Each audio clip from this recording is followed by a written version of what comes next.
All right, folks, everybody, welcome back to the Cardboard Caravan, the show where collectors, creators, vendors, some of the biggest personalities in the hobby come together. We talk cards, culture, and the market behind it all. I'm your host, Drew from Drewskis Cards.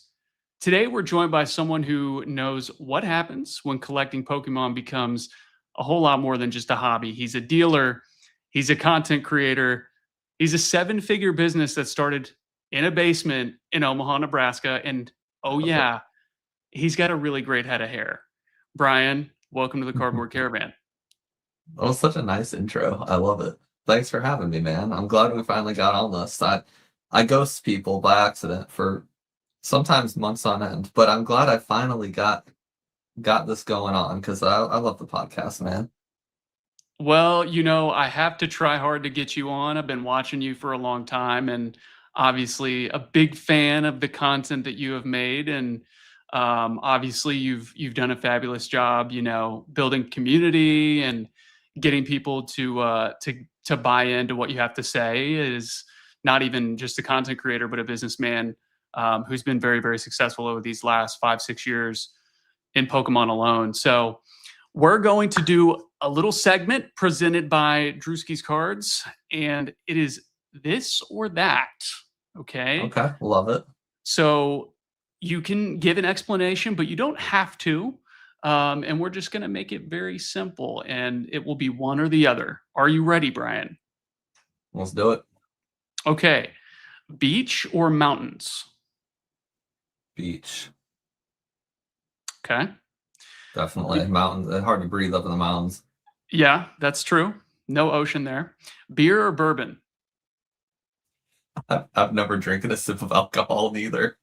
Not a drinker. Very good. Nope. Pepsi. Pepsi's the answer to that one. Cookout or fancy restaurant? Fancy restaurant for sure. Okay. You got a Gotta meal? get that. Gotta get that. Just steak, just steak, asparagus, some baked potatoes, There a we little bit of go. lobster mac. Good stuff. Ooh, okay. All right. Lobster mac, that's good stuff. Drive 12 hours or fly Spirit for 2 when Spirit was a real thing? I flew from Omaha to Kansas City because I hate driving that much. It's a 3-hour drive, so I'm gonna go with fly. Okay. You're going to take your chances on Spirit. Yeah, We'll go risky. 100K cash or 1 year completely free from responsibilities? Oh God, free from responsibilities would be torture. I'll take the cash. Yeah, I get knowing so you, I bored. knowing you, I should have known that. How about rich or famous? Ooh, the real question. Definitely rich. I just need money for my friends and family, man. But the fame is fun to chase. That's right. Hey, how about both? Right? I mean, yeah, ripped, rich, and relevant. Those are the tenets that I'm trying to live by this year. There you go. There you go. Great boss or great paycheck? Probably great boss, honestly, because if you hate your boss, you ain't gonna get the paycheck. I've quit probably 6 or 7 jobs now Yeah. before I started my own thing because I couldn't get with the culture. Okay. Always 20 minutes early or always 10 minutes late? Oh, that's a good one. I'm an early guy. I'm gonna say early. Less Right on. stressful. Your search history gets leaked or your group chat gets leaked? That's a solid question. I'm gonna say search history. I got like some important friends, like doctors and whatnot, that they'd probably lose their job if this just reading the shit that I say. We're gonna go with search history. There we go. All right. Here's another one in the same vein. Camera roll leaked or DMs leaked? The DMs leaked. Yeah. My DMs. wife will be happy to hear that. There's nothing to hide in the DMs. There you go. Wifey's going to like that answer. That's right. Uh, this, funny enough, the next question is regarding your significant other. So let your wife see every purchase you've ever made or every message you've deleted? Damn. I mean, she can see either one.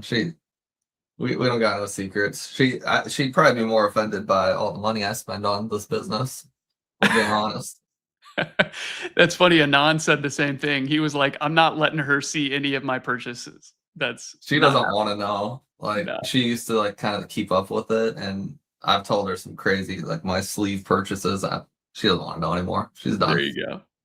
All right, here we go. Here's a juicy one for you. Explosive diarrhea once a month with zero warning or hiccups every single day for an hour straight. You know, I actually talked about this with my doctor friend. I haven't had the hiccups in like I think 20 years, and I don't know what it feels like. So I'd go with that. It just sounds exciting. Wow. Okay. So you're ready to find out. Yeah, my baby hiccups like every day. You know, she's like 5 months old, and I want to know what it feels like because I literally don't know. So it's a Well, weird fun fact. I'll take that though. we'll see if that can happen for you here soon, and if it does, report back. Oh, part podcast part two There we sequel. go. All right. Have your mom read your entire group chat or your friends see your entire Google history? Oh, my friends can see my history. My mom can't see my group chat. I feel the same way, so I get it. Break her heart. Give up sex for a year or Pokemon for a year? Pokemon for a year, I'd lose all my income. So I guess I'd have to keep the Pokemon. Okay. Need that money, man. I like Although it. it's funny, like the way this market is, I could probably shut down the business, start over in a year, and make more money than I would have if I just grinded. Hey, you Who never know, knows? man. Market's hot. All right, last question. Face tattoo of your favorite Pokemon or tattoo of your worst ex's name? A face tattoo of a Pokemon would be sick. I'd Okay. get that without the challenge. I'll take that. Who is I've it? only dated two people in my life, so like the worst ex would just be a girl named Kelsey. So she was all right, you know. Shout out Wouldn't be the Kelsey. worst thing in the world. Shout out Kelsey. That's awesome. Who is it that has the ice cream cone tattooed on their face? Is it Post Malone? I know there's like a rapper with a ice cream Oh, I don't cone on their know. face. I would have just guessed like anyone on Eric from Violet City's YouTube channel because he's always like got some interesting characters showing up. But maybe Post Malone. I don't know. Okay, Gucci Billy Mane. Schwab says it's Gucci Mane. Okay. Okay, so you can get a vanillish upside down on your face. I'd get like I don't know what I'd get. I'll get back to you. Part two. I might show up with something. We'll see. Okay, all right. All right, segment number 2, we're gonna jump into what I call the early days. So we want Uh, to get to know you a little bit. And I know obviously people know a lot about your professional history, and you've shared many of those stories with us on your YouTube channel. So now I'm hoping on my YouTube channel, you can tell us a little bit about when you were younger. So you're from Nebraska. Did you grow up in Nebraska? I did. Okay. Were Never you, never moved further than 5 miles from my first house. so you're in Omaha. Mhm. Okay. Did you, just out of curiosity, obviously Nebraska, big state for baseball. Do you play any sports? No, no, Not an athlete? no, far from it. I was a runner. I did like marathons, I guess. That counts. Okay. Yeah. Yeah. What was your so were you actually running marathons? I mean, not like competitively, but like that was like a thing we did for fun. Okay. We were gonna do there's a special marathon I never got to do, but you jump out of a plane and as soon as you land, then you run 30 miles. And I guess the adrenaline from the plane jump like carries you for the first 10 without even like breathing. So that's Jesus. still on the bucket list. That's a thing here. Nebraska's got some interesting things going on that. But you got to keep yourself entertained in this state, man. The Jumping out of Cornhuskers, planes and baby. running. That's right. Go Big Red or whatever. I don't give a shit about our team. Tell me Sorry. about either, some fond memory of your childhood or maybe just the fondest memory that you can think of from your childhood. I guess it's a memory, but it's also still going on. Me and my dad go garage sailing every Saturday, and I think I've done that since I was like 3 or 4 months old. He'd like push Okay. me in the antique stores. So I guess that, and we still do that. And I think it's kind of what built me into like the reseller eBay and then eventually PokeNE that I am. So profitable memory. Very Gary V-esque.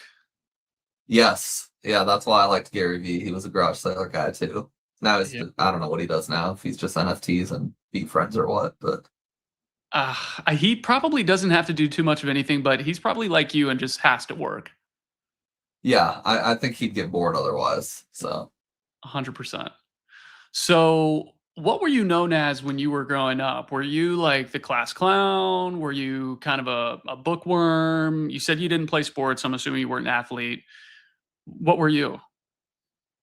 it's a good question. I just stayed in the shadows, man. Like I wasn't like the weird kid with like headphones and a hoodie on, but like I just kind of did my thing. I had like 4 friends, two of them still best friends with, but best man in our wedding. It's been like 25 years now. Nice. And I don't know that we just kind of I played soccer, but I just like laid low. My mom was a teacher at the school I went to for kindergarten through 8th grade. So like when your mom's a teacher, you just want to lay low because Yes. otherwise, it was a private school, so you'd get demerits if you misbehaved. So I guess I was a good kid. I guess that would be the term I'd use. Goody Okay. goody. Yeah. Probably just by default. I can assume with mom as a teacher, you had to be on your Yeah. P's and Q's. Yeah, mom's a teacher. I married a teacher. Two of my best friends are teachers. I don't know. I guess I'm just attracted to stability, It runs in the despite my family. manic. Yeah, despite my mania. Maybe that's the connection. I need someone like stable and traditional in my life. Yeah. Little yin to your yang. Yeah, exactly, I exactly. love it. I love it. So tell me, what was your very first job? I worked at Shopco. It's like kind of like the equivalent of like Kmart, if that's a nationwide thing. It's like a Yeah. Midwest Kmart. Yep. They're gone now, but it was a good retail job. As a cashier. There we go. Okay, so you were handling money. Yeah, it's all about the money, baby. I did cashier, and then I was customer service specialist, and then my wife became a cashier, and that's like how we met. And it was very controversial. Customer service specialist dating a cashier. Shopco drama was crazy. But it was a fun job. I honestly still like dream about it. Like I'll like wake up sometimes and be like, oh shit, Shopko's gone, but like it felt so real. The That's simple life, hilarious. man. So we know about your first job. What was the worst job you ever had? Internships. I was getting a business degree, and so there were 2 internships. One was a recruiter, like a tech recruiter Oh job, yeah. and then one was a life insurance thing where I like helped a life insurance agent with stuff. It was the most boring, depressing. Like you sit in a cubicle, you do emails in Excel. I don't think I've hated anything worse. I had a manual labor job for like 10 months ish where I'm outside, like either sweating or freezing and working my ass off. And that was better than the internships. It was Yeah. so depressing. I hate corporate America. My first job out of college was a technical recruiter for Okay, yeah. one of those types of firms, and I did it for about 2 years, and I would Wow. absolutely never do it again. Yeah, you lasted longer than me. That 2 years is crazy. I know, right? Dude, there's some people who are still there from the Yeah. time yeah, and I'm Same just with like, mine. I see him on LinkedIn. Everyone, I'll creep on him. I'm like, how are you there? I could never do it. That was not me. Okay, best job. Oh, best job. I mean, the one I have now is certainly the most profitable and the Sure. most free. But if I'm not going to count this one, I'd say I was in real estate and I had like a little family team that hired me as like their admin. And I got licensed and I sold houses Yeah. occasionally, but I was like their marketing guy. I made videos for their houses and did paperwork. That was a good gig. So it was basically like I was like 3 entrepreneur family members that just hired me in, and it was nice. I did that job for 6 years. So I left very reluctantly. I was like, I make way too much money not to leave, but I miss these people, and they're still doing great. So Yeah, I it's don't know if good. you knew this, but I'm also a realtor. So Oh no way. Okay. I I definitely can see how you enjoyed it. That was a fun profession. I did that for a few years, and then COVID hit, and I was Mm, working with a bunch of first time home buyers. And if they weren't allowed to come in and see the house, they weren't going to buy it. So that went out the window. wow, Yeah, that's intense. yeah. Some of those rules went way too far. I don't know, not to be controversial, but some of that stuff that was nutty. Yeah, I don't get Damn. political, but, you know, you roll with the punches, and, Yeah. the rules were what they were, and so that kind of forced me into, getting into what I do now, which is pharmaceutical and med device sales. So, Okay. little bit about me, but we are gonna move into the next segment. Obviously, you know, you mentioned real estate. Um, how did that come about? How did you originally get into real estate? Was it just like a natural progression of things, and that's what you went after? What was your ticket into that? It was serendipity. So I was in my depressing internship world, and I was 22, and I was making a ton of money on eBay. I was like always really good at sales. And so at 22, I bought my first house, which sounds outrageous with how the economy is now. But I bought my first house, and the dad of this real estate team was like my realtor, and like we got along. He was like 65, and like I was young, and we got along. Like we kind of shot the shit a lot, like on open houses and whatnot. And so I bought a house from him, and then that was it. And then a couple months later, I'm in my internship, still like depressed as hell, and I go to now it's Berkshire Hathaway, but it was CBS Home at the time, and I get on there and I'm like, "Do you guys have any jobs in marketing, like the brokerage itself?" And they emailed me back. They're like, "No, we're not looking for anybody right now, but there are some real estate teams individually who need a marketing guy." And I was like, "Okay, cool." So they sent me like three teams that are looking, and one of the teams is the team that sold me my house like a few months back. Just pure coincidence.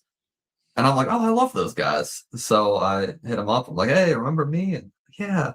And so I got the job with them. And That's awesome. we fell in love with the whole thing. It was a great family dynamic. But yeah, pure serendipity. I left that internship job. I never ran away from a job faster. And it was honestly really risky because the internship paid a lot. It was super cushy, and I could have stayed there long term. And then real estate was this like random family that like I didn't know much about. I liked them, but and I had a mortgage that I couldn't afford. So leaving that internship job for this real estate team, that was like a very stupid decision, but it worked out. That's awesome, dude. Yeah, I mean, mine was really similar.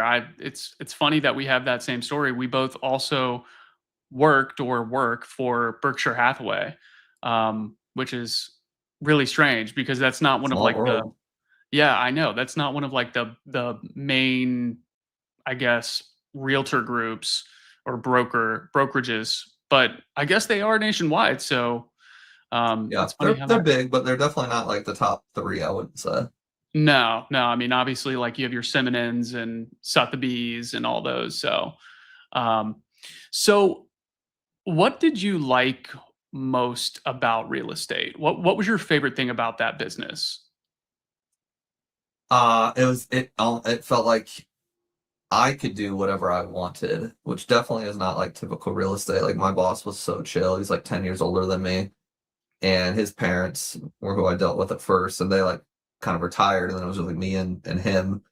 And I'm like 24 at the time. He's 34. Like we were just like homies. And so he just let me do whatever. He's like, "You want to be creative?" He's like, "Here's some camera." He bought me a drone, and I could like drone houses, and we had like these funny walkthrough videos where Yeah. instead of just like, "Here's the living room, here's the kitchen," like we had all these thematic videos, and we just had a blast. Like a lot of my YouTube career was like kind of inspired by the stuff I did with real estate. It was just fun, Yeah. vloggy, just do whatever you want. I could like come home and work from home whenever, hang out with my dogs. The freedom was great, but I saw the writing on the wall that like the next logical step would be become a realtor. and only do house sales. And I saw what my boss went through, man, like working every weekend, working every day after 5, working holidays. It's not as free as a lot of people would make it out to be, which I'm sure you know, obviously. And so I just got out before I got stuck, kind of thing. Yeah. No, you're right. I mean, it is a lot of work, and you probably, and like many other people who I've seen go full time in this hobby, find out that you probably end up doing more work working for yourself than you ever would working for someone else. It's just what you get out of it. And if you're not in love with it, then it's probably not the right play for you. And losing those weekends, especially, you and I are both new dads, new parents. Um, Once you have kids playing sports, like losing the weekends, those are Yeah. tough. So I get it. I totally get it. Um, was there anything that you hated about it? Was there anything like working with certain people who you were just like, oh my God, I can't stand these clients, or anything like that? Ah, I mean, nobody was like that horrible, but it would just, I eventually started joking that real estate's not a sales job, it's a therapist job because like people are so dramatic. Like when because I got a house when I'm 22, and by now I'm like 25, 26, and I have like a better house now. And so I went through 2 deals on my own, and they were really chill. Like the sellers and me it was chill. But like everyone else that I'd observed, it would be like, oh, he took the blinds with him, and we said the blinds should stay, or oh, he didn't tighten this all like the level of just Yeah. insanity that people have. He didn't cut the grass on the last day, and so now I'm gonna back out because of the disrespect. People are nuts. And so I would just see my boss like do more therapy work than sales work. And I was like, I ain't gonna get stuck doing that. Looked Yeah. awful.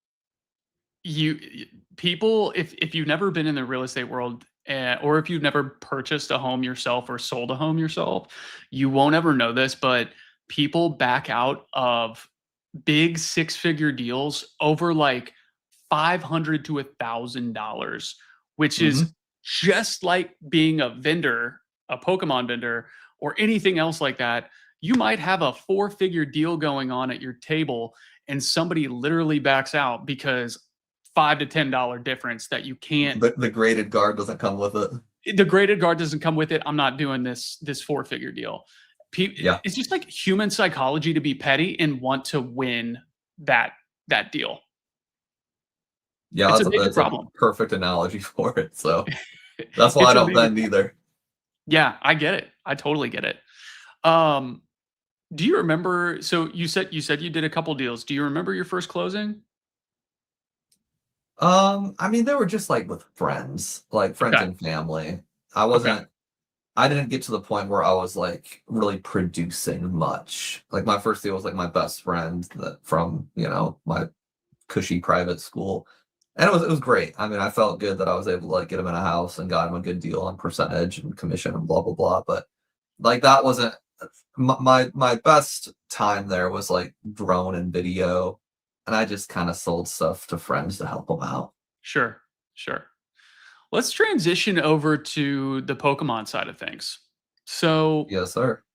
when did Pokemon first start competing with real estate for, I would say, like the vast majority of your time working? Way too early. The what I did, I would be so against as like a YouTube advice person because I started selling the Charizard Grand Prix Yep. cards, my first sale, and I don't remember what month it was. Probably like I don't know November or something. And I did that, and I did some other stuff until I think late March, so like a few months. And then early April is when I was starting to notice, like, as I sat at my desk, I would make more on my phone by the time like noon hit than I would the whole day doing real estate. Sure. And so then by like mid to late April, I quit. So I mean, it was like maybe 4.5 months before I just said, "F it, I'm going full time." And I can't believe I did that because the amount of like audacity I had to just quit a great job over like 4 months of good sales. Very manic decision. Would not recommend that to anybody, but that's what I did. Was it more manic, or do you feel you saw something in yourself and you felt that this was going to be a move that eventually could turn you into a seven-figure business? Or did you have any inkling that that would be where this led? What was the early on thought process? You're giving me a lot of credit. No, I just used to make really bad decisions. Like I distinctly remember what triggered it. It was we had this big investor client. Like my team worked with this investor who bought like houses like you'd buy graded Pokemon cards. Sure. And he was a pain in the ass. And I'd work from home all the time. So like my boss, he gave me a lot, so I gave a lot back. And we went through this like 2 week period where like, oh, I want to see a house in Belair or Bennington. And like these are all like 30, 45, 50-minute drives from my house. And I would go and I'd like open the door for him. And I did that for like 10 solid days. And at that point, coupled with my sales on my phone, I was like, F this, I'm done. And I had to figure out how to make money consistently because I forced myself out of that job and into Pokemon. And so it was kind of like, okay, you better get your crap together and do this because you just quit an amazing job because of 10 days of being annoyed. Awful decision. It was 100% like unmedicated mania and it worked out, but no, horrible decision. Just got lucky. It may have been Gotta fate, be you know? honest. It may have been. Yeah, I don't know. I was like, I should know, like, I was making a ton of money in Pokemon. Like, so I got like 25 bucks an hour in real estate, something like decent enough. That's solid, yeah. But every day I'd be profiting like 500 to 1,000 bucks. So I was like, well, like even Wow. if I can keep this up for a few months, like it covers, several months of real estate. I don't know. I wasn't thinking 100%. very good, but I did the girl math in my head and it made sense, I guess. Sometimes it takes that girl math to get you to make the move. So Hmm. you need to be thinking that pain in the ass investor for where you are today. So was Yeah, I guess I should. was there a specific moment where you kind of sat back and thought to yourself, I might actually be able to make this into my full-time lifetime career? Yeah, it's a good question. I just I kind of took only it ask day good by questions, day. Brian. I never, I mean, up until like probably a year in is when I started really like realizing like, oh, I should. You know what it was? It was when my Japanese supplier ditched me. He like moved on to something else. And at that point I was like, oh man, show's over. I got to get a real job. And then I found a different supplier who had a lot more product, a lot more offerings, and could get me more quantity. And I think once I started doing like 3 or 4 orders with that second supplier, that's when I was like, okay, there's other suppliers of Japanese cards. I can keep going. And I think that's when I was like, I need to lock in and just scale. So then I got 2 more suppliers as backups, started taking that more seriously, started getting into the content. And then once I got English distro, which was like 2 years in ish, I was like, I can do this forever. So Yep. it took a little bit. It was day by day for a while though. Were you actively now? Because I know you were making content at a different scale. I think I've watched almost all of your videos, admittedly. Um, I'm so sorry. Now they're very enjoyable. They're very enjoyable. There's a reason I watched them. Were you just doing like TikToks at that point, Mhm. or what? How was the content game going? It was so funny. But mostly it was TikToks, and I would do 10 to 12 videos a day. Like when I say videos, I mean, yo guys, what's up? Just restocked the store. Here's a Charizard, go buy it. Like that was a video. And so I Yeah. would do that 10 to 12 times a day. And then I realized this just recently because I was like digging through my archives of YouTube videos a few weeks ago. And my first how to start a Pokemon card business video was 2 months after I started my business. I spoke so confidently. Like I'm like watching little like 2021 Brian on the screen, and I'm like, you it seems like I really knew what I was doing, and I was like talking out of my ass. I mean, I had a few months of experience. Like, who am I to tell people how to start a business? Like, imagine like someone's like watching this and they like start selling cards tomorrow, and then they like have a whole tutorial on how to sell cards. It's like it was ridiculous. But so I started YouTube pretty early too. I just didn't post much. TikTok, Okay. it was like I mean, I posted so much on TikTok. I got to 40 something thousand followers in the first year, Wow. and people think it's all botted because then the subsequent years I only gained like a total of 5 because I just stopped posting on TikTok. Okay. So like in 2021 I went from 0 to like 45,000, and then from 2021 to today I have like 50,000. I just stopped posting. They booted me. Well, I mean, that happens on YouTube too, though. I mean, you see it Mm, like I don't know if you watch any of like the vendor POV guys, but that happened occasionally. to that happened to Jar Chomp. Do you know who Jar Chomp is? Yeah. Oh yeah. That happened to him. He had like a crazy, I guess, I mean, it's not a TikTok. It was a YouTube short that blew up, Mm. and within like a couple months, he gained like I want to say 60, 70,000 subs. And Yeah, since he climbed then, north of 100K real quick. real quick, which was crazy because I remember watching him when he was not even anywhere near that. And he's still obviously growing, but sometimes it's just like either the timing is right or something goes viral or the algorithm picks up a few videos and people like it. And that's all it takes. So I mean, makes sense to me. Yeah, yeah, and that's a good point. I mean, I think that's what happened on TikTok. It was just right place, right time. Yeah. But 100%. yeah, I don't post on TikTok anymore. I hate TikTok. Well, at least you took full advantage of it when it came to you. That's right, baby. So, was there ever a moment um, after leaving the real estate realm where you thought like, "Oh shit, maybe I made a mistake doing this"? No, no, I No. felt real good, honestly. Horrible things happened. I mean, I lost like tens of thousands of dollars doing stupid stuff, but there was always a couple $1,000s left to continue on going. But no, I never had a regret. I distinctly remember being way too confident in myself by the time it all got through. I was gonna work in Pokemon, or I was gonna lose the business and move to a smaller house. There was no going back to a 9 to 5. Yeah. I think there's a lot of people who feel that way, uh, to even maybe even more so today than when you had made that decision. And we'll see, it's a completely different market now than it was when I think you made that decision. Do you Yeah. feel if you made that decision today that it would have still worked the same way for you?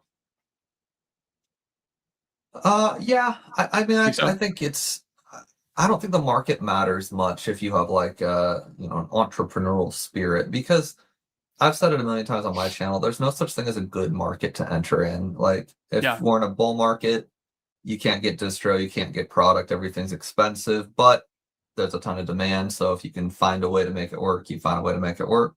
If it's a bear market, everything's cheap. So everyone's like, oh, well, I can get product for TCG player price, and it's the same as distro, but then nobody wants it.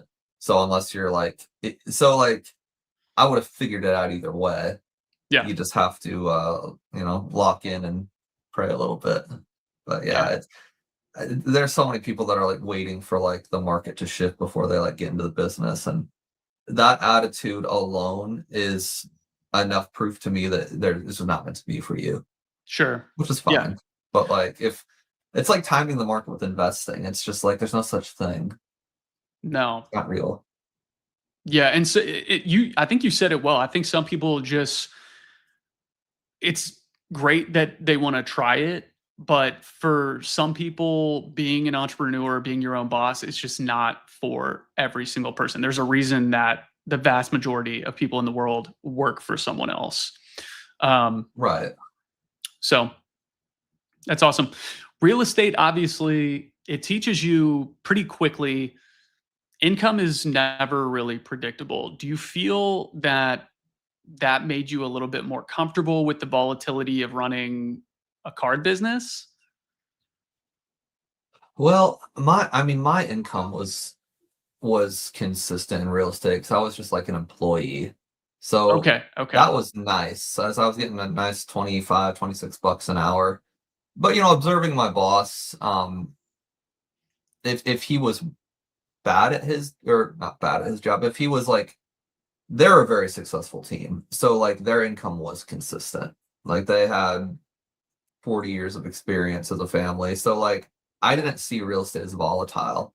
It is, but that wasn't my perspective.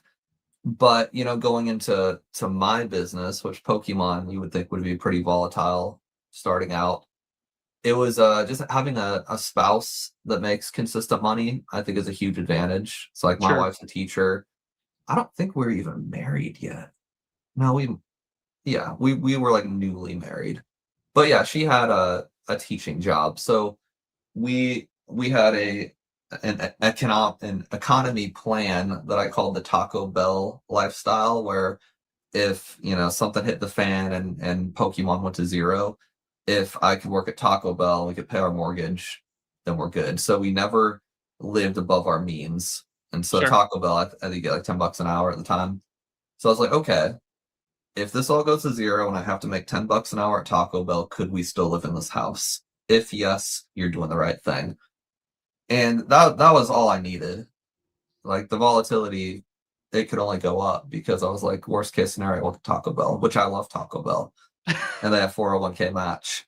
So I was Oh, like, it wow. wouldn't be that bad. Yeah, it wouldn't have been like the worst thing in the world. We're minimalists. Like we don't need much. We don't do much. Our house was very simple at the time.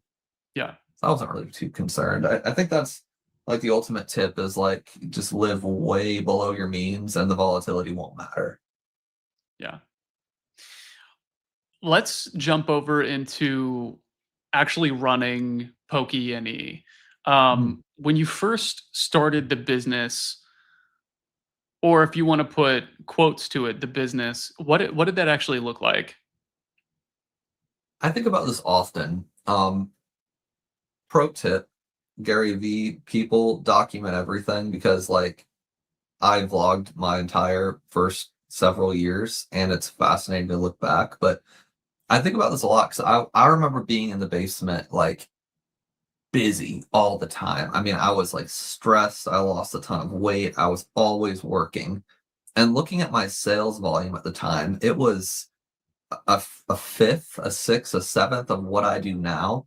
And I'm just like, what was like keeping me so busy? I must have just been really slow at everything. Like I remember like I'd have my dad come and help me and like, oh, I need help packing. I don't know I don't know what I was doing. But everything was just like I was just slower at it. I think a lot of it was like I would get on and I'd like research products to buy. I would I'd constantly be like editing my website, like trying to get it to look good. Like I remember being on Wix and I sucked at web design. And it seemed like every day I'd put like 3 hours into making it like a teeny bit better. Same with content. Every video I wanted to make a teeny bit better. Um, but yeah, it's weird. I just remember being so busy and so stressed out. And I'm like, I don't know what I was doing the whole time. I genuinely was working. I remember like being locked in. I wasn't like fake working. I just I think when you're new, you just suck at things. Sure. One thing I would do all the time, or one thing that took all my time, I should say, is sure my dog's doing good. Is your dog? Is I got three dogs here. I Love it. would live stream. So I live streamed rip and ships on Twitch. And rip and ships weren't as prevalent as they are now. Like Whatnot didn't even exist yet. Yeah. And I think when they did exist, it was mostly just Funko Pop sales, which is bizarre. And so Yep. like there weren't a ton of people doing rip and ships compared to now. And I would stream from like 9 p.m. to like 4 a.m., pack everything, and then go to my real estate job for a few months that I had it. And then when Hmm. I quit the real estate job, you'd think I would have more time, but I just streamed more. Like sometimes I would stream like 12 to 15 hours a day. Yep. It was crazy. So I was just always stressed out. Like I was always like I was starving myself. I looked awful. I mean, I was young. I was like 20. How old am I now? I'm 33. So I was 28, 29. And I looked way older than I do now. It's insane what like a lack of sleep and food and like lifting does to you. It's wild. Yeah. No, I mean, when you're bootstrapping everything and you're betting on yourself and starting a business that I assume you were hoping would sustain both you and your partner and eventually a life that you both could enjoy. It can't be easy, and I'm Yeah. sure you felt it. It's a lot of pressure, and all Yeah, sorts of horrible things happened. I mean, there were like a chargeback thing where I lost like yeah, 10 grand over the course of a week. There was suppliers that would come and go.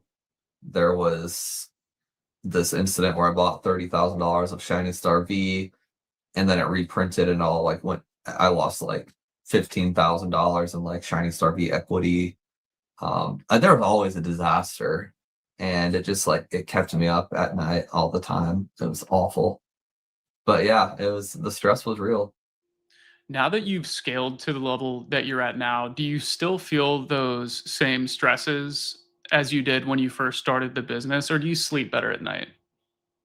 Oh, I feel like zero stress now. It was Yeah, it took a long time to get here, but you know, we yeah, it took a long time to get there, but we're at a point now where we have enough products in our vault where like I could basically just quit the day to day and kind of sell that off over the course of the next couple years and like be fine. you'd be Like we fine. paid our Yeah, house off, we sold the Pokemon house, and now we have a warehouse.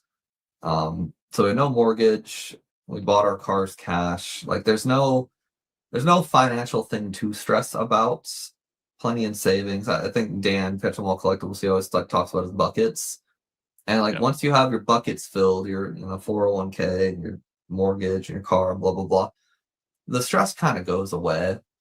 And then like two years ago, we had like a horrible family event, and it put a lot of things into perspective. And I was like, you know what, this Andrea almost died, and we all this horrible stuff happened, oh my gosh. and it put it into perspective. I was like, I went through all this, she went through all this, plus almost dying, and I was like, none of this shit really matters. And Yeah, I think after that, I realized like none of this matters. Like if I lost the business tomorrow, I'd be like, whatever, I'll do something else. I'm so chill. Like today, I didn't even go to work. At my employee like packed orders, and I stayed here, and I'm doing a craftsman garage setup where I got like the track system, and I'm building cabinets, and I just did that all day today, and I pet my dogs. Like yeah, this business has never been more stress free. I just don't care anymore, and I still get ripped. I mean, I lost $3,000 on someone bought a Cosmic Eclipse ETB and a couple other PC ETBs from me, and they arrived and they did a chargeback, and I lost 3 grand. One of my suppliers completely effed up a Storm Emeralda thing, and I didn't get any of those, so I had to buy a bunch from Retrospecs, and that was thousands of dollars. And like horrible wow, things still happen all the time, but like no one's dying. And yeah, like, you get to a point where if no one's dying, it doesn't really matter. I don't yep. know. So it was the growing pains along with just life and figuring Yeah. figuring things out that kind of change your perspective on business. Yeah, a big perspective shift. And Yeah. I mean, like we're in a nice house now, and it's everything we ever could have dreamed of. But if I could just sell this house and buy like a really modest, cheap ass, like $250,000 house and be fine and just live. I could just retire now. It's all about how you set yourself up. Daddy Donkey Kong, we both have children, so I don't know if you Facts. know this, but that's how babies are made. He doesn't So know. Definitely doesn't know. I don't know if he's aware of that. Well, thank you Yeah. for obviously being, very willing to share with the audience. I had not ever heard you tell that story before, so obviously, thank you for sharing. And I'm sure for those of the folks in the audience that are listening and watching who both are, trying to start a business and start a family, they can appreciate everything that you shared with us. So thank you for that. Oh yeah, absolutely.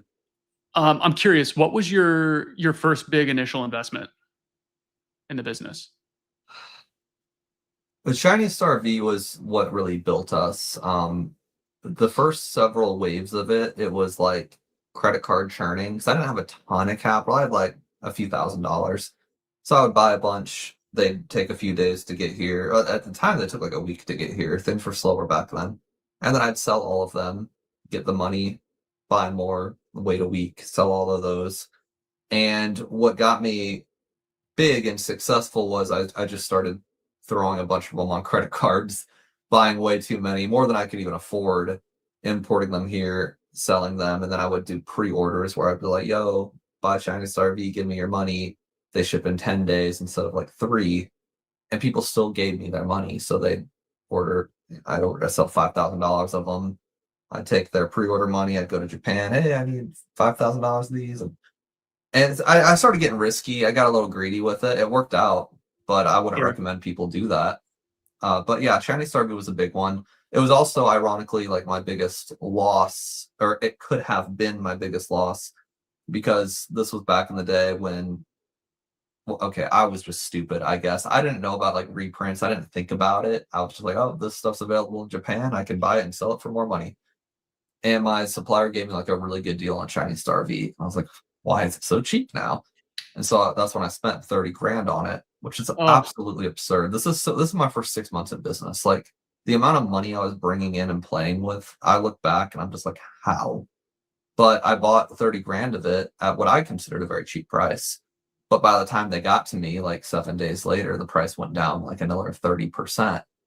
And so my inventory was like, I mean, it was obnoxiously horrible. And so I was like, well, I can sell all these at a loss and get my capital back, or I can hope that they go back up. And they went back up, which was very lucky. But no, I mean, by all measures, I could have cooked myself right then and there. So that's when I stopped. I stopped going so hard into things. But V Star Universe would have been my second big one, another like high class set. I think we laid down like 30 or 40 grand on that, and that worked out fine. But I hear these numbers and I look back and I'm like, I did some ballsy stuff as a new business. Because I don't even go that hard now. I didn't buy $40,000 of Storm Emeralda. Like I'm buying like 5 grand at a time. I'm keeping it nice and steady. But man, I did some crazy stuff back then. yeah. Well, it probably sped ran you to where you are now. I don't know if that's even a phrase. Sped run, speed run. It Speed probably ran. it probably gave you a fast forward, a hop, skip, and a jump forward to where you It are now. did. Yeah, doing risky stuff. I mean, you can obviously go broke, but you can get rich really fast. And as long as you don't keep doing that and you eventually slow it down, you got to be risky to get rich, and you got to be like conservative to stay wealthy. And I'm Right. I'm getting to that conservative state now. I'll Yeah. still do some crazy stuff. Like I don't know. I can afford it now. Obviously, our boy Nomics talks about that all the time. Hmm. Yeah. Love Yeah. Alex. Great channel. I Great do guy. too. I do too. We're still working on getting him on the pod too. So putting a good word for me, Brian. Oh, Um, absolutely. I'm curious, was there like a first month where you looked at the revenue that the business was generating, and said like, "Holy shit, this is a real true business, and we're doing it." It was the first month. We did First month. 20,000 revenue, which Wow. like again is absurd to me. I made every year I make like a I'll look back, like Yeah. a review of my, and every year I look at when I'm editing that video, I look at it and I'm like, did I really do that?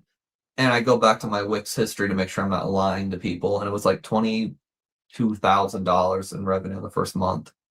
And I'm just like, man, that's crazy. Like that's a lot of money. And so I remember when I saw when we got north of 10 grand in revenue, like week 2, I was like, oh my God, 5 figures. And then it got to 20. And then every month after that was 20 or more. And I think that was like, that's pretty immediate where I was like, oh, this is a real deal. But once we hit half a million in revenue, which was like by the end of year 1, we did half a million. It was like Okay. November. Okay. And that's when I was like, "Oh man, like this is legit. Like this is a braggable amount of money here." And at that point, I'm like, "We're in. We're doing this." And that was that 2019? So that would have been 2021, November 2021. 2021. Yeah. Okay. So that took like 10-ish months. I was full time from April to November, and then I technically like the LLC was formed, I think like January 10th or something. I don't know. Okay. So it was pretty quick. Like we hit half a mil really fast. So I'm trying to think back to 2021 because I was still going and picking things up at that point. The market was still pretty good at that point, Hmm. if I remember correctly. Yeah. Our best seller was Shiny Star V from Japan. I mean, Okay. I can't even explain how many of those sold. I mean, it was like, and it's weird because not a lot of people talk about Shiny Star V. But you look at like Ascended Heroes and Prismatic and the 30th, and like Shiny Star V absolutely devastated all those. I mean, it was the I mean, $500,000 was a brand new store, and a good chunk of it was Shiny Star V. Wow. And I think a lot of it was a popular set. It was a good time for the market, and there wasn't really a lot of Japanese sellers in the States doing what I was doing. There was a few. Crystal Collects always did like Asian product, Chinese, Korea, and Japan. But there wasn't really a lot of other reputable American sellers of Japanese cards. So I think I had like an obnoxious amount of market share, Sure. and I think that's what did it. Uh, but yeah, the market was good too. It was just sorry. No, you're good. Jump scare. I don't I don't know what they're barking at. Hey girls, can we chill? If I have to leave quickly, I'm just gonna let them upstairs, but I think they're good. But yeah, it was just such a weird time, 2021. Yeah. Do you think generating your first 100K in revenue was more difficult, or was it more difficult going from a million to 2 million?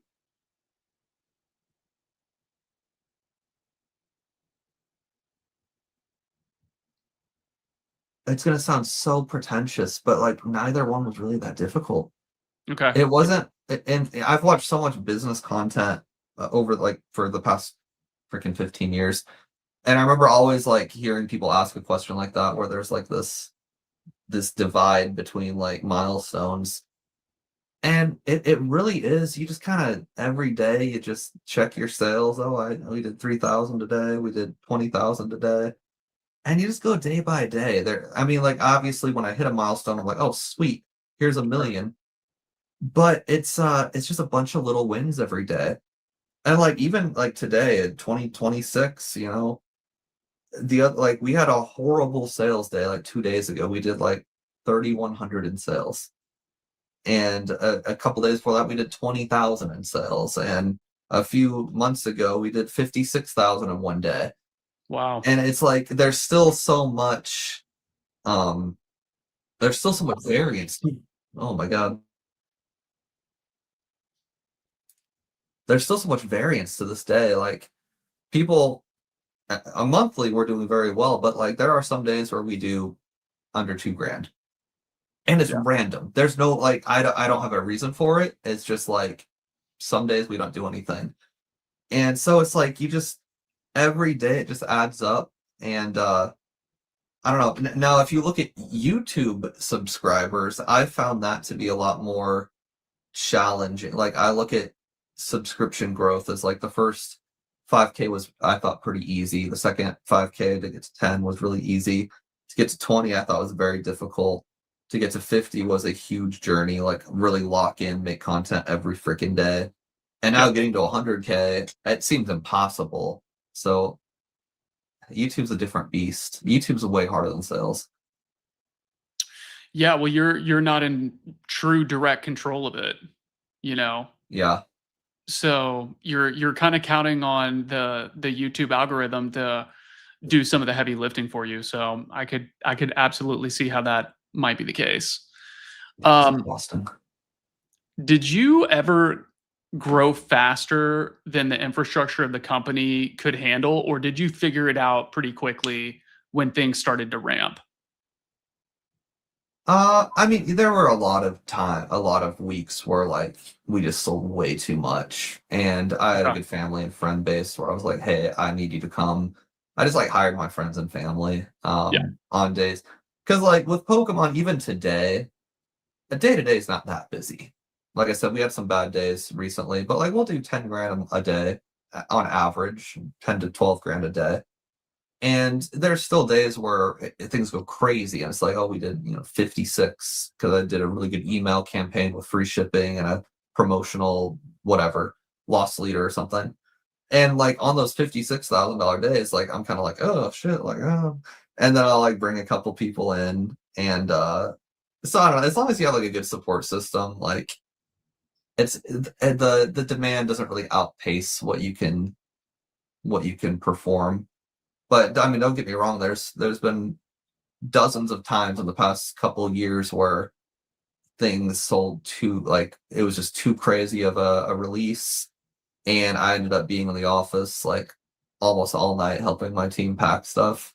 I think Yeah. the 30th anniversary will be like that. It's just there are some days where and that's the problem with a business like mine is on days like that or weeks like that sales are coming in so fast and the manic part of me is like I need to hire more people, I need more people, and then like the new release ends or the promotion ends or Logan Paul doesn't tweet that day or whatever, Right. and then you've got like three people looking at you like what the hell do you want me to do, and I'm like oh shit. So you have to be very careful, like you have to be very cognizant about why it was a busy week Yeah. and decide, am I bigger or is this just a busy week? And I think I've done a good job kind of translating that recently. I don't know. Fingers crossed I continue. There you go. I love it. Somebody in the chat said, "Thanks for telling me to buy SanDisk at $10." Did you actually call that one? I don't even know what that is. Okay, so this person is maybe thinking of the wrong brand. I, I couldn't tell. I think they make SD cards, maybe. I don't know. I don't invest in whatever that is. Yeah, I'm pretty sure they have something to do with computers. Okay. Yeah, that's not my wheelhouse. It's $1,000 stock though, so if he did buy it at $10, Oh, congratulations, wow. buddy. Um, people see millions in revenue, they immediately assume millions in profit. Talk to us a little bit more about the economics of the online card store. What does it actually look like? What's a good gross margin look like in that type of business? Yeah, I mean it varies a lot now with how distro prices things and MSRP and Japan and blah blah blah. But as of late, if you put a 20% markup on anything, you can assume that after like shipping, employee payroll, and all that stuff, like in the end, after all the shipping, the chargebacks, the payroll, the blah blah blah blah blah, like we expect to do like 11% net margin. So if Okay. we do, $1 million, probably gonna end up with like 110 to 100 and 110 to 150, I guess, depending on kind of how items are going. So we did we did around 5 million last year, and I think we paid it was like 1.2 million profit, and that tax bill was awful. But yeah, and then depending on who you talk to with taxes, you can kind of like kick the can where at the end of the year you Sure. buy inventory for the next year. There's a lot of debate on I'm not even gonna get into the taxes, Tax but loss we harvesting. Yeah. did yeah, we did some stuff with taxes over the years, and I decided, you know what, I'm just gonna pay the piper. And so yeah, we it was like 1.2 mil in profit, and the taxes were just outrageous.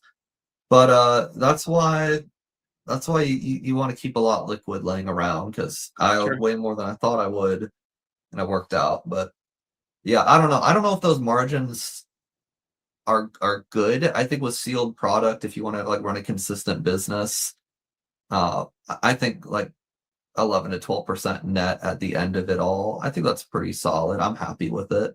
There's a lot of folks in my position that would lie and say like 20, but I'm trying to be like ultra conservative with expectations. Like if you want to make 1 million a year, you probably got to sell at least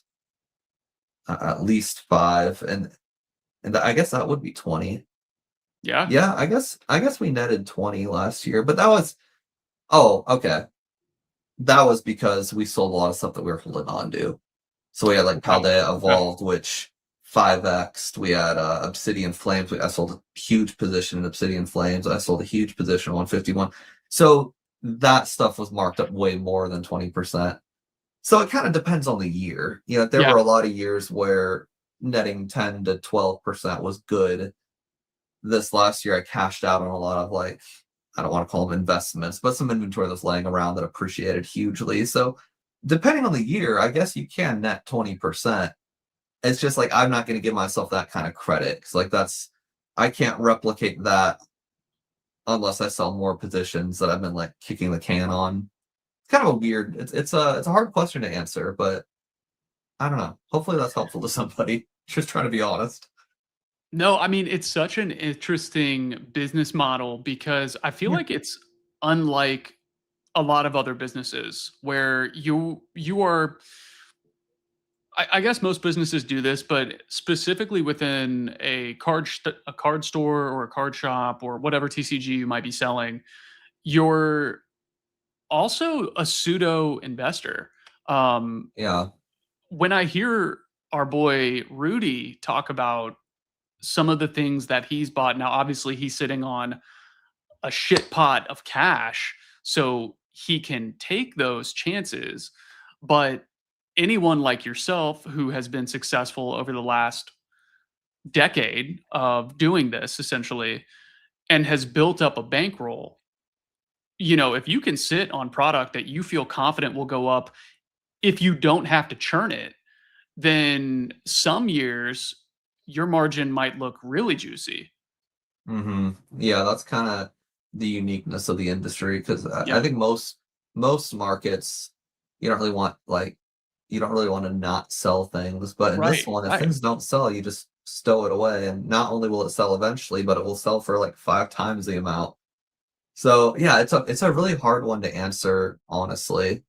So I have a lot of caveats in there so I don't give people a wrong idea.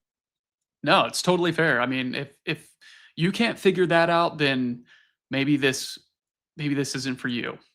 Yeah, my favorite Um, line. do you prefer margin or inventory turnover? Like what would be more important to you? At this Right, let's say point, right now. yeah, I mean, right now, it really comes down to can I replace the item? So if like Storm Emeralda, like my guy has a ton of those, so I'm not too worried about the markup because I can cycle through them and immediately replace the inventory Sure. on stuff like some Chinese sets and then like English sets that I've been holding on to that I'm kind of trickling out. A lot of English stuff because distros don't really have any of it. They get restocks here and there, but like First Partner Series 2 just like restocked or reprinted. So I have a bunch of those now. But before, First Partner Series 1, there was no word on like that reprinting anytime soon. So I was like, well, why sell through all these super fast if I can't replace the inventory?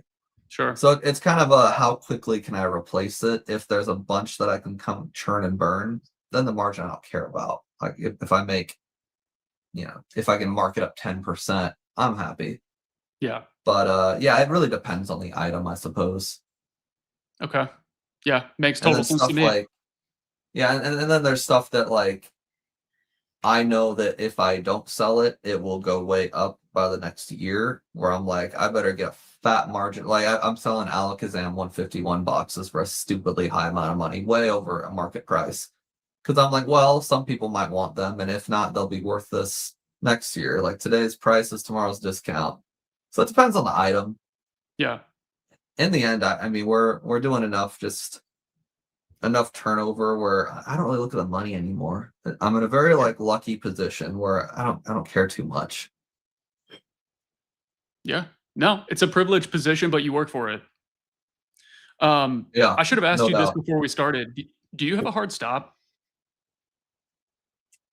Uh today? on the stream. Um yeah, like 4:30 probably. So about half 4:30 your hour from time. now. Yeah, Okay, 27 minutes from now. perfect. That's when my wife Guys, gets home and my baby as well. fair enough, fair enough. I totally understand, my friend. Folks in the chat, I have been starring your comments. If you have more questions for myself or for Brian, please continue to feel free to shoot them off. I hope you all don't think I'm ignoring you. I do have them starred. I saw Kaizoku Mar asked, "Are we heading into a bear market after the 30th?" I need a bold prediction from both of you. Funny timing because the next segment that I had teed up for us right now is predictions for the future, which I'm assuming Mhm. many folks in the chat have been waiting for us to talk about because everybody wishes they knew the future. We don't have the answers, but we can still make some predictions, Brian. So Yes, sir. I'm going to fire off some for you. No fence sitting. Got to pick a Okay. side. All right. We're I going to like do it. we're going to do Pokemon first, and then we'll do some of the other TCGs. And if you want to opt out of those because you don't feel you know enough, then that's totally okay. Um, Perfect. all right. So it is August. Pokemon through December of 2026. I think, I mean, I know the answer to this, but just want to hear it from your side. Bullish or bearish? Oh, very bullish. Very bullish. Okay. Yeah. Let's do this. Okay. We'll go after this and we'll do to the end of 2027 next. Oh, But okay. I but like it. first we're gonna do December 2020 to December of 2026. All right, so modern singles, higher or lower? So I genuinely don't know anything about singles or like graded cards. Like I probably should Okay. because I think they do have to do with the price of booster boxes, but I've never sold singles. So like Okay. so it would be a complete guess. But yeah, I don't even know the market. Like I couldn't tell you the single price of a sealed singles chase card. I don't know. It's crazy as that sounds. I could give you a better guess on freaking Pal World and One Piece than I could on any single Pokemon card. All right. So with that in mind, I mean I guess bullish overall, but I like to be very honest with like my expertise or lack thereof. Yeah. I someone asked in the chat, they're like, "Did you do that with sealed or singles?" And I'm like, "Dude, my revenue's only sealed. I don't know a damn thing about singles All as right. far as pricing goes."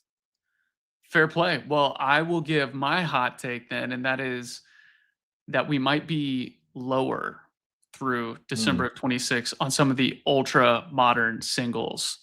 I'm not going to say all of them, but I think there's a chance that some of them will be lower. How about modern sealed English? I think I'm very bullish on it. Okay. I uh I think things will be largely how they have been. Japanese.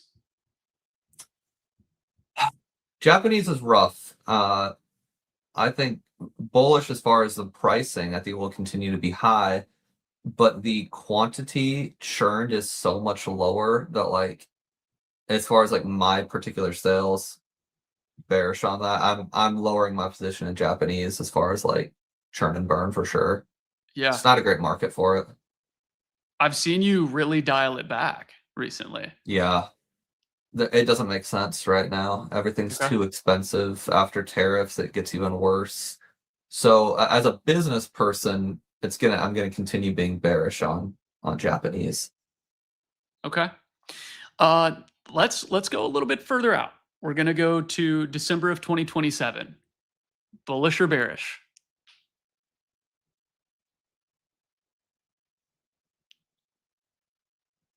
December of 2027. I'd say bullish. Yeah, we've got some good stuff coming out.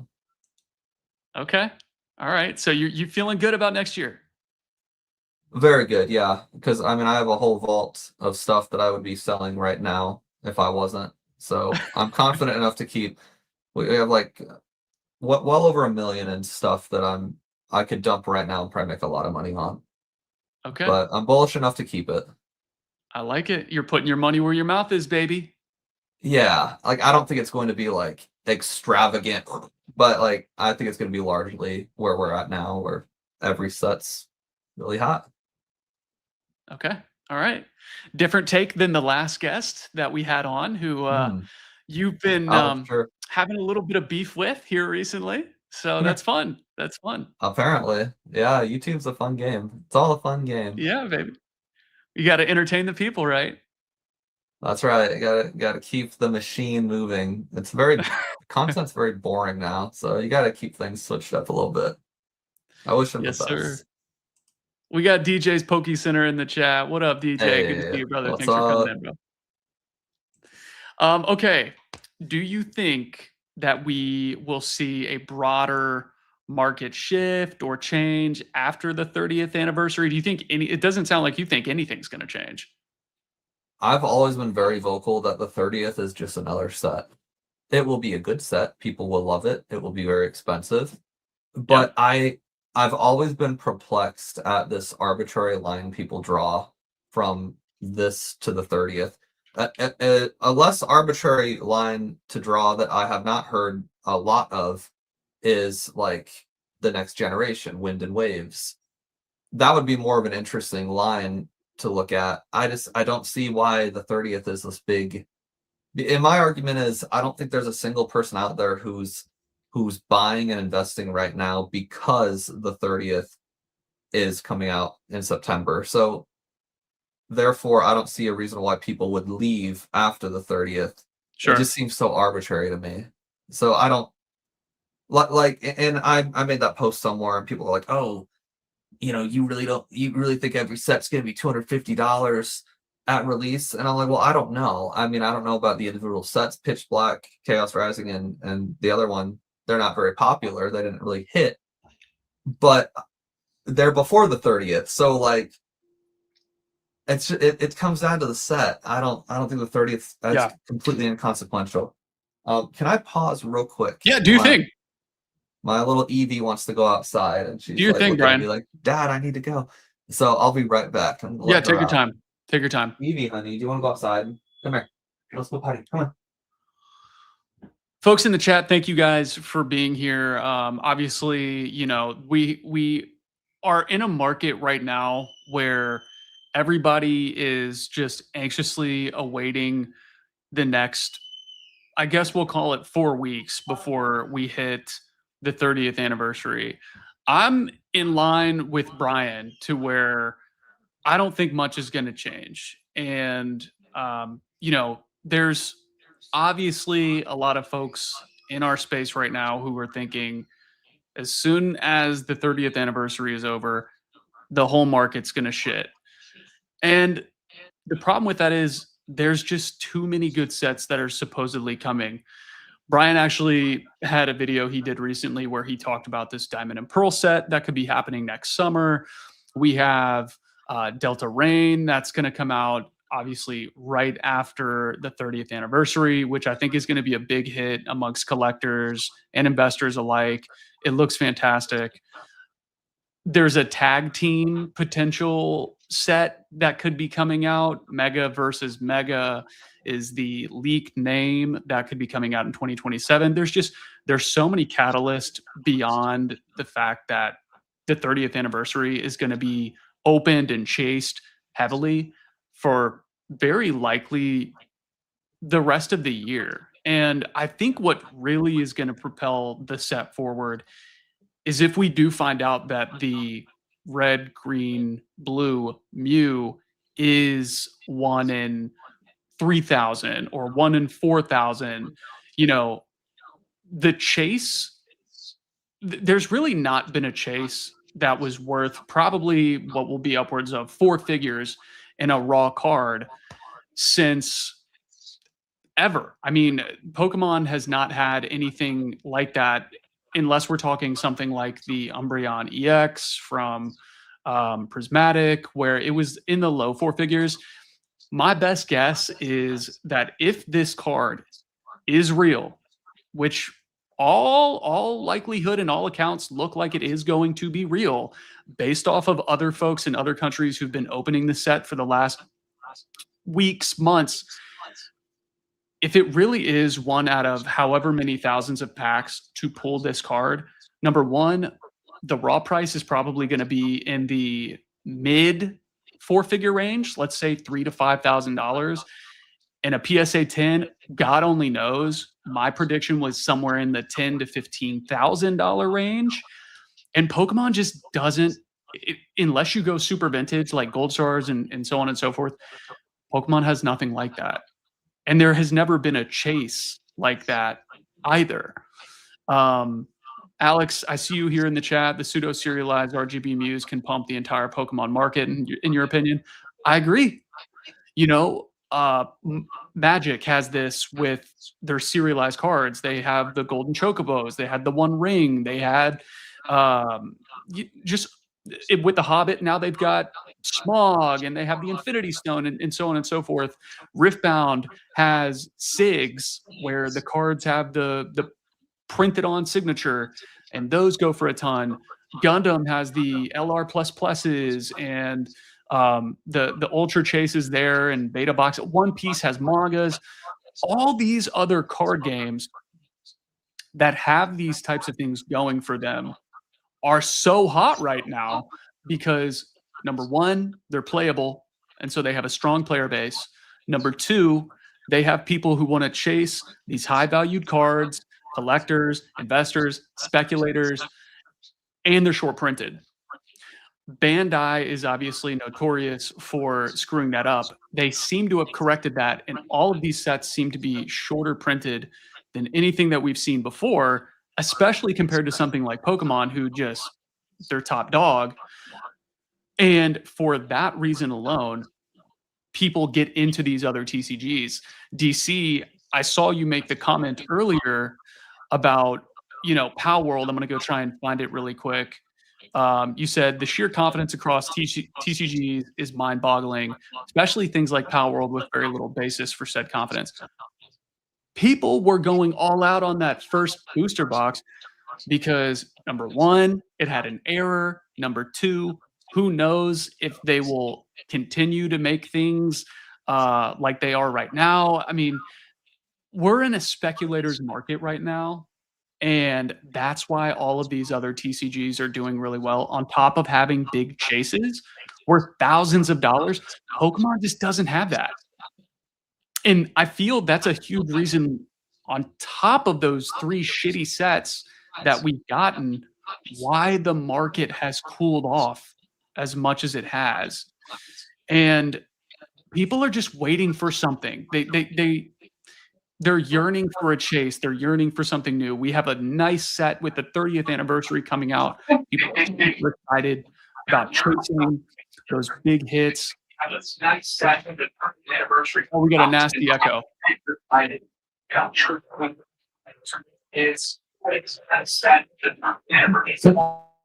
I'm muting Brian because we got a wicked echo going right now. But I'm going to finish my tangent by saying people, especially in the Pokemon space, have been yearning for I'm going to finish my tangent by saying, oh my gosh. People have been yearning for a big chase, like these potential Mews that are coming out, and we might finally have something like that. And I think on top of the amazing artwork, the classic collection, the investability of the set, the fantastic artwork, that maybe that is finally what we're going to get, and people were going to be chasing that for a long, long time. And I'm super excited about it, and I hope that Pokemon does it again in the future, where they have these ultra rare potential chases. We'll see. All right, Brian, I'm going to unmute you, and hopefully, okay. It looks like, okay, we got you. Is that better? Ah, yeah, perfect. We're good. Can you hear Yeah, me? perfect. I can hear you. Okay, good. You can hear me? Okay, I can good. hear you. Yes. Excellent. The Are dogs the are dogs happy. okay? Yeah, there's three of them, and one's got a donut on her or a cone on her head because she just had knee surgery. So it was a very Oh, yeah. slow and steady process getting her up the stairs. Oh, how sweet. Um, well, I don't know. I mean, you heard that tangent from me. I obviously, um, I'm passionate about other TCGs myself. I love One Piece. I love Gundam.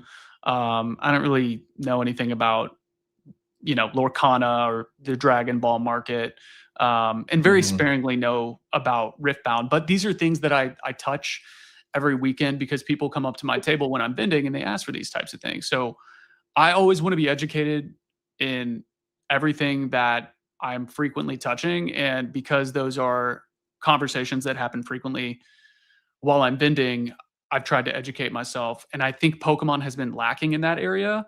Do you have any opinions on that? Just with what? Having a big chase. Oh, having a big chase. Yeah, I mean, I think the Mew thing is a step in, it's a step in a direction. I've Sure. always agreed with folks that were like they'll pull out when they need to, and they Right. definitely don't need to right now. Right. Right. I think it's good they did it because of the anniversary. It's, obviously a big deal. But no, I don't I think they just keep it in their back pocket if they need it. And I'm not really mad that they've never done it before. Clearly the hype is real without it. I mean, you get a very easy to pull chase card and a freaking black label, and it's $10,000. It seems like. So I think Pokemon's just they've left it up to the graders and the speculators in that world, and that's all they really needed. So I don't know. I'd be surprised if they do another one anytime soon. I think this Mew thing is gonna be like a one and done personally. Okay. So I was confused. You do think it's real though? Yeah, I think it's real. Okay. Okay. What? Yeah, it's What? too ugly to not be real. Like a fake would look way better. Dude, I'm telling you right now, as soon as people see a price tag on it, they're gonna say, "Oh my god, I love it, Brian. I love it." Oh, 100%. 100%. That's how it works. So it's the game. That's But it. no, they're definitely real. It's something Pokemon would do. I don't like them visually, but I love the concept. We were doing predictions before you left. What are your thoughts on what would the price of it be when it comes out, if it is confirmed to be as rare as we think? Yeah, if it's actually one in 10,000, I mean, I could well, I mean, God, there was just like the yeah, I mean, I would guess straight out of the gate it'll be stupid. Like the first one I think will be like freaking $15,000, something ridiculous. Because Yeah, like whoever wants it will want it to grade and they'll want to be the first one to get it graded. And I correct. could see like if it like freaking black labeled like $50,000, something ridiculously stupid. Because I mean there was like wasn't there a block label at the Charizard from like Obsidian Flames? Didn't that go for like 15 grand or something? Like I Nothing think would the surprise most me. I'm pretty sure like in even the Pikachu, the Trikachu in a black label, I mean that was an absolutely absurd amount of money the first time, like the first one that came out. The Burger Chew, this freaking Japanese promo card, the first one that got graded a black label, Yep. I think that was thousands and thousands of dollars, like Yeah. high thousands. So the first Mew, it would make sense that would be stupid as hell. But yeah, I mean the raw card, I mean, I'd say I would guess between like 8 and 10 grand. I don't know. I'm not an expert at singles, like I said. I think the whole singles and graded card thing, like Pokemon's volatile as it is. Yeah, Okay, yeah. So like that's not even that rare of a card. I mean, it's a chase card, obviously, but it's not like a one in 10,000 chase. exactly. It's if you buy enough ETBs, you'll pull it probably without that much effort. You And got if it. that's 23, I mean, a Mew to me 50 seems reasonable. Yeah. No, I I agree. I think it's going to demand a ridiculous price. I think it's gonna um, the hype behind actually getting the product in hand and opening it is going to be unlike we've seen, I guess, since Ascended. I mean, it's going to be, I'm saying way more than Ascended. I think people are going to want to not only invest in it and keep it sealed on their shelves, this is going to be one set where people are really, really torn. Do I leave it sealed or do I rip it? You know? Yeah, I think you're right, and I think that'll make it a lot more exciting because right now there's like the gamblers on ripping ships, there's the collectors, and then there's the investors. But yeah, with this particular set, there's going to be a lot of people coming from all three of those looking Yes. for that one Mew. I think you're right. It'll be fun. It'll be a good new vibe. I don't know. Pokemon needs some fucking juice, man. Like there needs just to be a little bit more juice. Obviously, people are so excited about this set, but I really like that they went this direction, and not only the creativity behind the idea of having a secret card just like they had in the red and blue versions on Game Boy when we were kiddos, Hmm. but making it that rare so that collectors want it.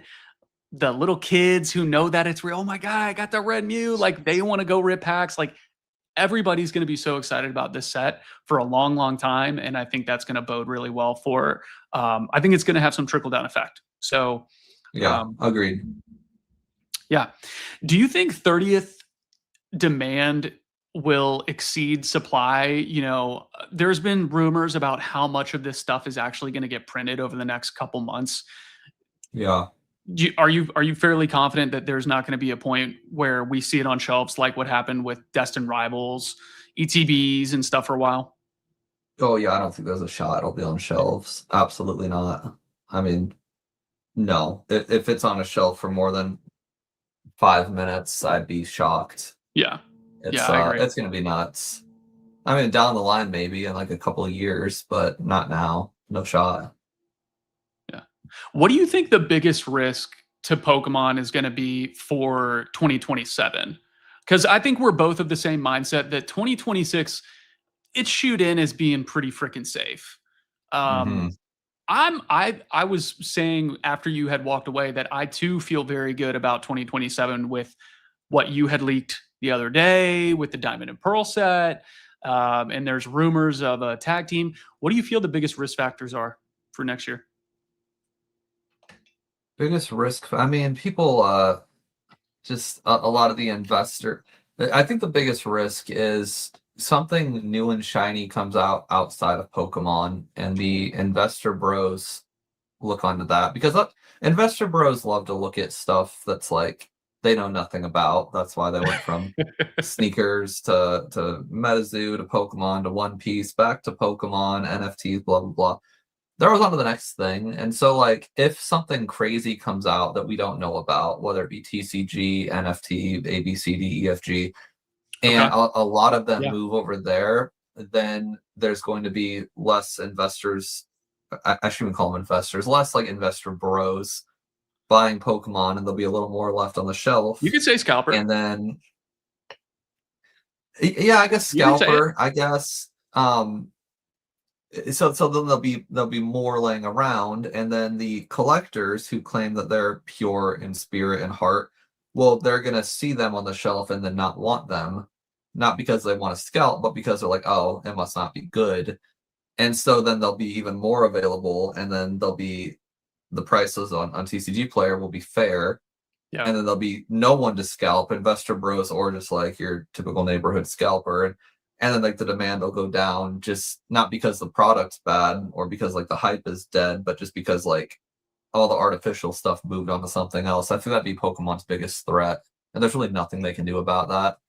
Yeah. Uh, Obviously, Wind and Waves is coming out, and so there'll be like apparently I've heard up to 300 new Pokemon or forms of Pokemon. I've heard that too. That's what's in the rumor mill right now. And so another threat they'll have is how open and receptive are we to new Pokemon? And obviously, Scarlet and Violet was new Pokemon at a time, and people seemed pretty closed minded to it until all of a sudden they weren't. Yeah. And yeah, so I don't know. I think it's going to be something outside of Pokemon that is the biggest threat. It'll be something like market wise, and Yeah. we'll see what that is. It might not exist yet. Yeah, no, good answer. Any concern of the printing facility, or is that just, Just noise. fairy dust noise? Yeah. That's the funniest thing about the printer facility. I think Dan Catchmall Collectibles is actually the only person that did the math on like Yeah. what it meant. Everyone's like, "Oh, 1,000,000 square feet." It's like, well, do you know how many square feet there are now? Because a million could be a lot or a little. Like Right. people hear this number, they're like, "Oh my god," and I'm like, "Well, what if I told you there was already 10 million, and now a million only added 10-ish%? 10%. Or what if Yeah. I told you there was only 100,000 and a million's gonna 10x it?" Like Right. people just like they hear a number and they're like, "Oh, that means something crazy," and then you get down to what percentage of it's going to be dedicated to Pokemon versus the other ones that they'll print. They print for everybody, and then that number's not known at all. Which, at that very point, it's completely moot. It's just noise. Yeah. Like Yeah. if you're telling me they 10x the square footage and 100% of it will be dedicated to Pokemon, well then yeah, I think some investor bros would have something to worry about, but we might as well not know the fact at all because it's not a complete idea. Silly. Agreed. Last thing, and I know you got to run. I do have a number of questions here. We can either fire through these, or if you had any other topics. Um, Well, my wife's not home yet, so let's just go through the questions until she gets okay. home. Well, let me see where she's at. We got like to find my Yeah, yeah, yeah. whatever. Got the location down. Yeah, let's see. Okay, she is on her way home. She's probably about 15 minutes away. Okay, love it. All right, So perfect. we got 10 to 15 minutes. Perfect. Let's go. Let's go 10 minutes to be safe because I don't want to get you in any trouble. Because I don't want to get in any trouble either. Um, Love it. First question from Beefy Taco says, "Do you think it's worth buying CGC 10 slash pristine 10 vintage cards at 1/3 to one half the price of PSA 10s?" Is this out of your wheelhouse? I mean, graded cards in general, yes, but the logic, I would go with the CGC. It's people put this huge premium on PSA, and the dollar amount definitely justifies it. But what people aren't considering is the time it's going to be away from them and the inconsistency of them. Yeah, Um, and it's just like, and the price to grade them, which is high, and then they charge you depending on what it gets. They'll charge you a premium. So if you can get anything for a half or a third of the price, I mean, unless it's like some major chase card, I never understood why people don't do CGC or tag or PCG, like even because there is a premium of PSA, but I don't see the value of that premium very often. sure. My answer would be buy the card, not the grade.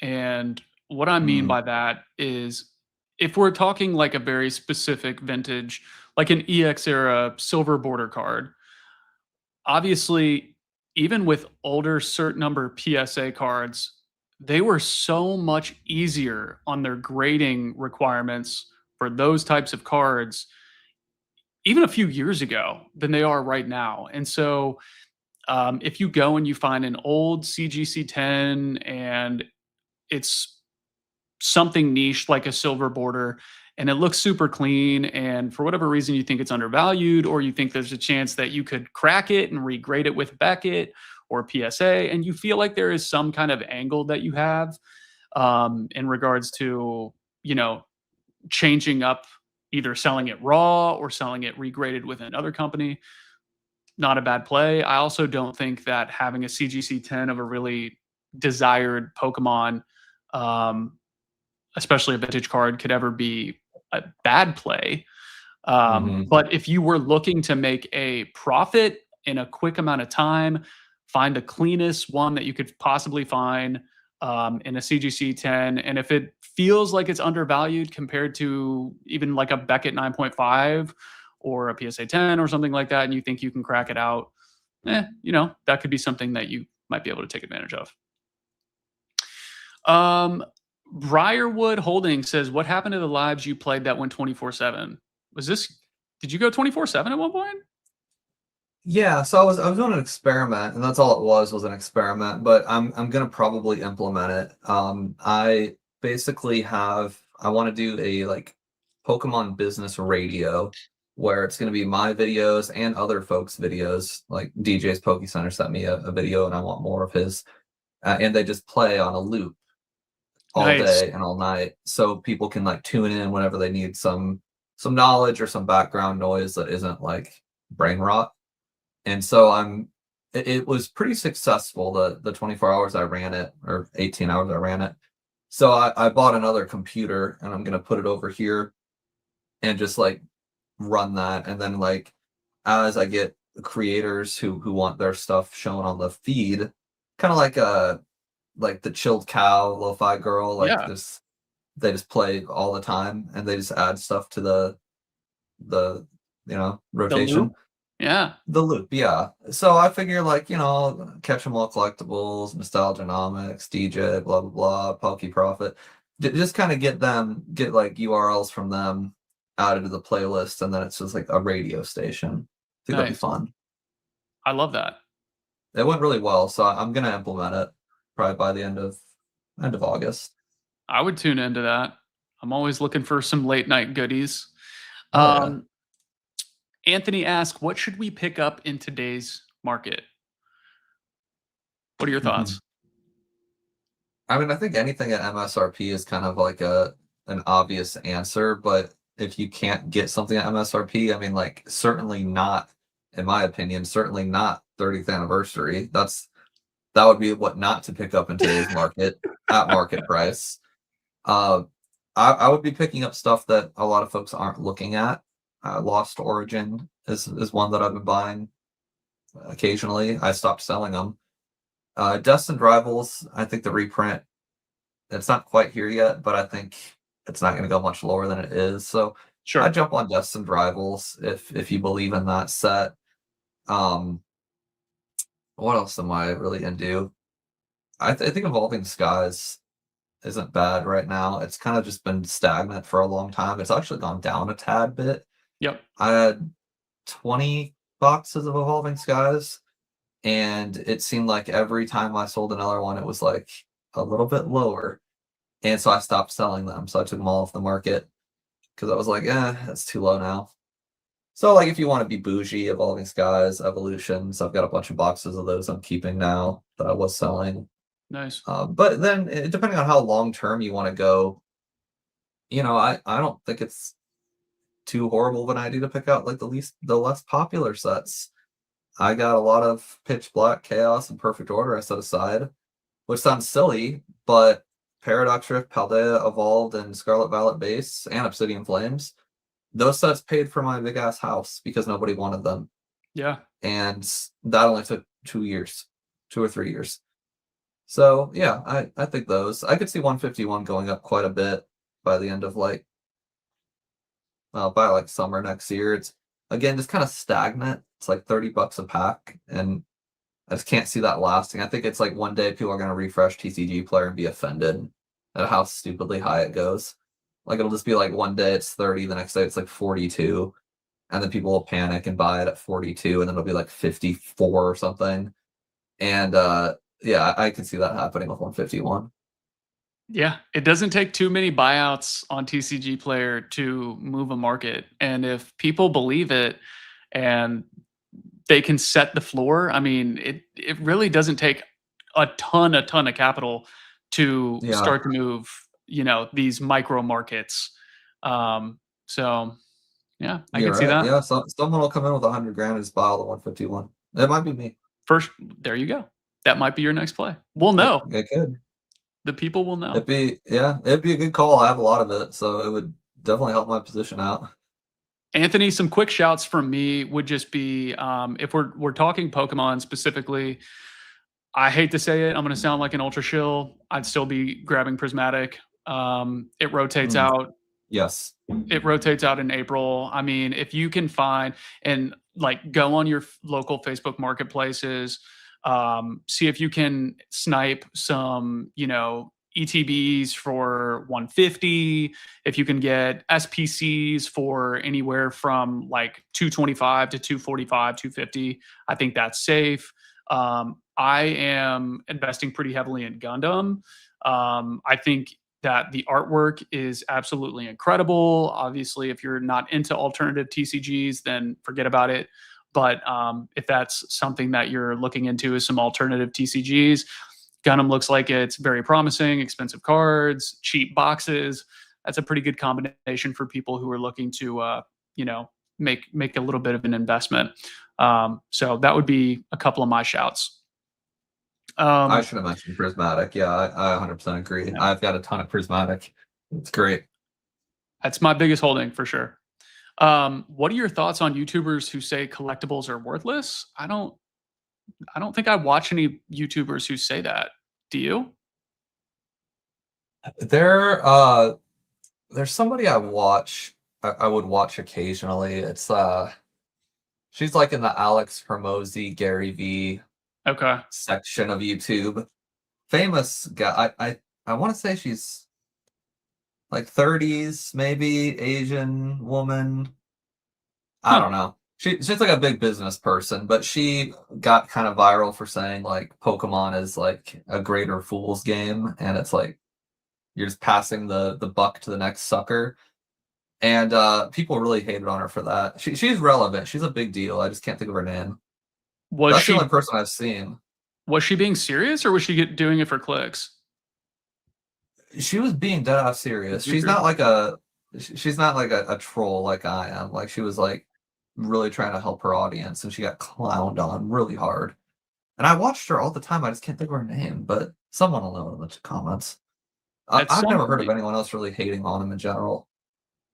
at some point you either have to admit you're wrong or just doubt 30 years of market establishment. That's the one thing that always kills me is like people not taking Pokemon or TCGs or hobbies as a real investment when there's more time of proof of concept than a lot of actual stocks on the stock market have in existence. Like Tesla's only been on the market for what, 15, 20 years? Yeah, I think it's hilarious too. Like the disconnect people have. I'm like, about different things. So um, that's interesting. Do you price your product to attract certain demographics? Uh, I don't Pokemon know. fans. Yeah, right. No, I mean, Uh, I don't think I quite understand the question, but I'll share my demographics for like ads. Like I run ads to males 25 to 37, and I run them in the states that I have the most sales in, which are like Cali, Texas, Pennsylvania, New York, Nebraska because it's PokeNE, and Idaho actually. So that's my demographic I target with a lot of Interesting. ads. Very good. Very good. I didn't know what direction you were going to go with that, but that makes a whole lot of sense. Mhm. We have a few more questions here. I think we are pretty tight on time though. And I want to be respectful of obviously, your family and what you have going on this evening, Brian. Um, do you She's want to not take here these or yet. do you We want to? can. She ain't here yet. Let's answer the questions. You sure? Okay. Oh yeah, All right. you'll know when she's here. The dogs will flip out. Very good.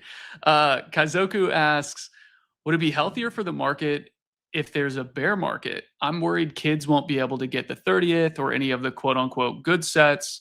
My bold prediction is that 2027 will be a bear market for Pokemon. What are your thoughts, Brian? I mean, I guess it depends on what you mean by healthier. Pokemon would argue it wouldn't be healthier. They want the Yeah. sales. Uh, it's the same thing as anyone's ever said. As soon as the market falls to a point where sets are MSRP on the market, no, a lot of people will stop wanting them, and Yep. they'll come out with a reason for it, like, oh, these chases weren't good, or these hit rates were bad. Like, they'll come up with some kind of cope, and I've learned over the years that it really is just a cope, because 2 to 3 years later, people decide, oh no, these bad sets actually are good sets. Paldea Evolve's the most obvious one. People hated that. Everyone except Nostalgianomics hated that set. Yeah. Obsidian Flames, Shout out it only Alex. has the Charizard. That's all it has. And now that's like $380 a box.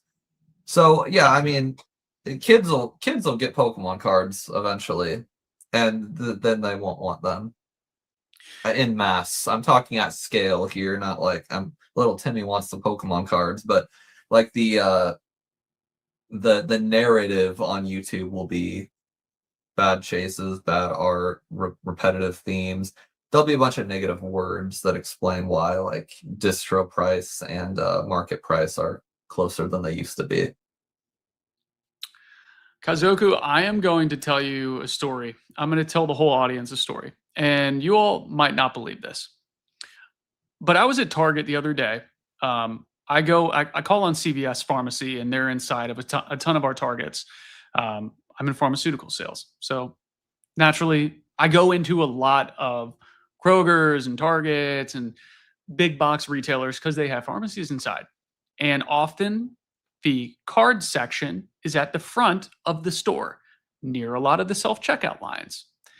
And the other day, I was in a Target and there was a bunch of perfect order single Mhm. sleeve packs, and there were some pitch black like blisters, and there was a mom with their probably like 5 or 6 year old son, and they were walking over and I was walking over, and I when I passed, he said, "Oh, they don't have any of the good sets."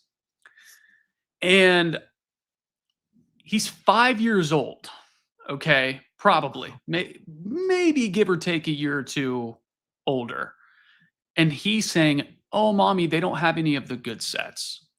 So it doesn't matter if there are cards on shelves, because, like Brian said, and like many people have probably experienced in the past, if nobody else wants it, then most people don't want it. That's just how this works. Like I was saying earlier with the RGB Mew, people have come out. I mean, I've seen YouTubers come out and say, "Oh my God, it's the ugliest thing I've ever seen in the world." I guarantee you, if it comes out and it's $3,000, $4,000, $5,000, every single one of those people is going to eat crow and say, I got to have it. I want to have it." And I saw it in person and it looked way better. I That'll be it the just, cope. yeah, it I needed to popped. see it in person. The colors pop way better. The texture, guys, the texture The is way texture. better than I thought it would be. On the Exactly. screen, it looked ugly, but like now I believe. Now that You I nailed have it it. in my hands and I know it costs this That's much, the line. now I love that this card is sick. Everybody wants this card. And that is where we are today. And the hobby's completely safe. I just did a card show on Saturday. There were kids everywhere, and they are freaking pumped to get really super cheap free. I was giving out free holographics, like, these cheap, you know 50 cents cards, and kids are pumped to have them. The hobby's safe. We're good. And like Brian said, I don't think Pokemon wants there to be a bear market. So I don't think it would be healthier. Last question here. What do you guys think the next big collectible slash hype people move on to would be, if you had to guess? We've kind of talked about this a little bit already. I gave my 2 cents about Gundam. Brian, is there a specific card game that you would point to? Is there something else you would point to? Yeah, I mean, like I was saying earlier, like Pokemon's biggest threat will be some next thing, and I think most likely it'll be something that no one's ever heard of. Like Labubu was one that I think took Right. a lot of money out of Pokemon, whether people believe it or not. Yep. That was, I mean, their valuation got to like billions overnight. And Labubu's been around for 10 years for the record, but no one really knew what it was in I didn't know that. mass until that year. Yeah, it's not new. And that just kind of came out of nowhere. The Logan Paul of Labubu would be like Lisa from Blackpink, one of my favorite K-pop groups, and she had a Labubu on her purse, and then like a few other people had. It just all of a sudden came out of nowhere, and so like I think it'll be something that we literally don't know about yet. It's not going to be One Piece will all of a sudden get major or Pal World will blow up. It's going to be something that like literally we don't know it exists. That would be my guess. Yeah, And, that's fair. Uh-oh. Looks like Brian is dealing with some things here, folks. We are gonna end up wrapping up here soon. okay, I told her I'd come up in 5. Okay. Well, Brian, was there anything that you wanted to specifically get to or cover in the pod? Oh boy. Anything else? So let's see. I feel like you asked really good questions. I don't know Appreciate it. what else. What else there needs to be? I guess if I had to give people advice, yeah, don't be stupid. Don't be investing in the 30th at market price, thinking that they're not going to print more of them. Don't think that they're going to stop reprinting. I think it was ETBs for a while, and then it was booster boxes for a while, and they'll stop reprinting, I don't know, booster bundles or something for a while. Just don't fall for the narrative. Most people online are dumb, and they're either guessing or lying. So I don't know. I guess my warning to people would be like, don't fall for that nonsense and Sure. use your own brain, because it doesn't take a lot to become a YouTuber. You need a camera, which typically is just a phone, which we all have, Yep. and a microphone, which is built into your phone. So really, you just need to know how to breathe, and you can be a YouTuber pretty much overnight. And you'd be very surprised at how easy it is to get to like a respectable amount of subscribers. Like getting to 10K, it takes like one viral YouTube short, and you could get to 10,000 subscribers. For And sure. I feel like 10K is like an arbitrary number. Even 5 really is when people start like really believing you. And it takes one viral short. So whoever you're listening to, they might have just got lucky. And even if they didn't, they probably don't know what they're talking about. Be careful who you listen to. We're talking about you, Team Rocket Joey. No, I'm just kidding. But no, that's great advice. I'm living, breathing proof of that. I do this all for fun too. I mean, this is not meant to be, a profession or anything like that. I love what I do for work. I do like to talk. I'm in sales, and so obviously this naturally made sense. But like Brian said, just be careful who you're getting your information from. Even the experts get it wrong a lot of times, as you can see with some of the things that have gone on in the vendor space. Oh Um, yes. Oh and yes. there's been a lot of contention there. So guys, just be careful with what you are taking in, because there's a lot of nonsense on the internet. But thank you all so much for stopping by and listening for almost 2 hours. Brian, I can't say thank you enough for being willing to come on and chat it up. Um, Oh, super fun. I love I was talking I, shit. yeah, me too, man. And I was super excited to get you on. You're one of the YouTubers who I look up to in this space a lot. Obviously, really love your content and still watch it on the regular. Thank you. So yeah, I appreciate your time, and go enjoy your family. Will do. Appreciate it, man. Bye Thank you. everybody. Bye, everybody.